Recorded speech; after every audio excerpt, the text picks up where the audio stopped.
बिना देखे तेरी तस्वीर बना सकता हूँ, बिना मिले तेरा हाल बता सकता हूँ। अरे मेरी मोहब्बत में इतनी ताकत है कि तेरे आँख के आंसू अपनी आँख से निकाल सकता हूँ।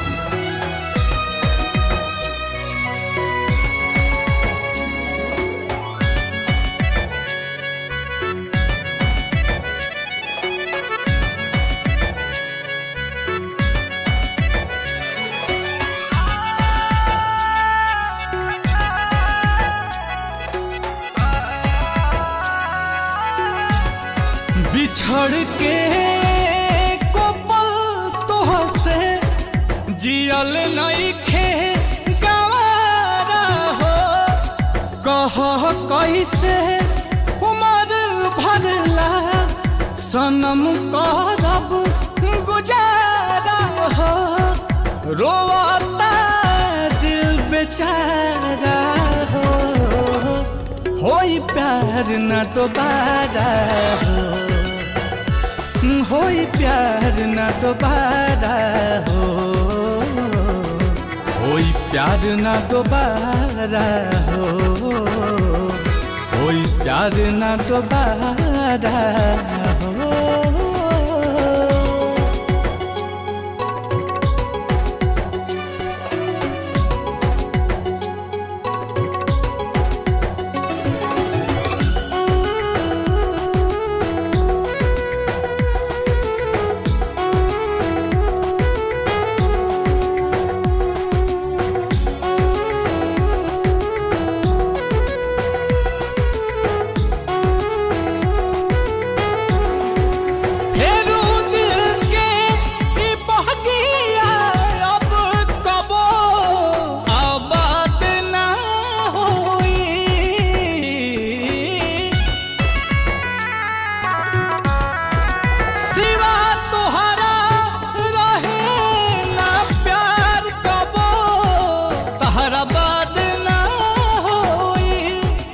अचानक के सब खत्म भइल, ना बुझ पैनी सारा हो।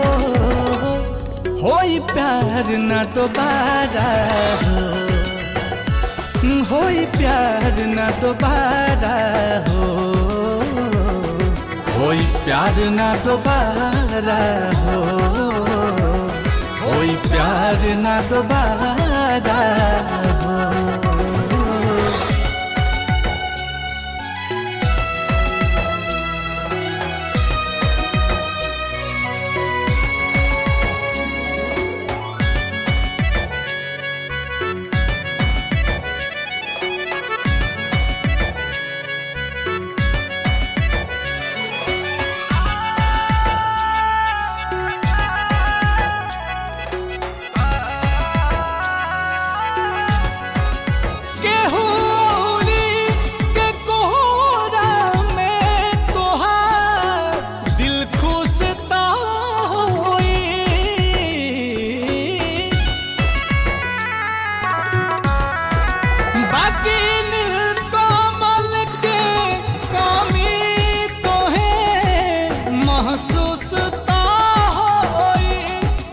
नजर के सामने आंसू के ना पैबू नजारा हो।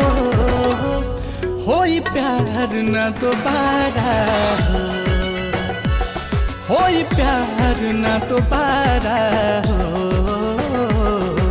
होई प्यार न दोबारा हो, होई प्यार न दोबारा हो। Presented by Adi Shakti Films।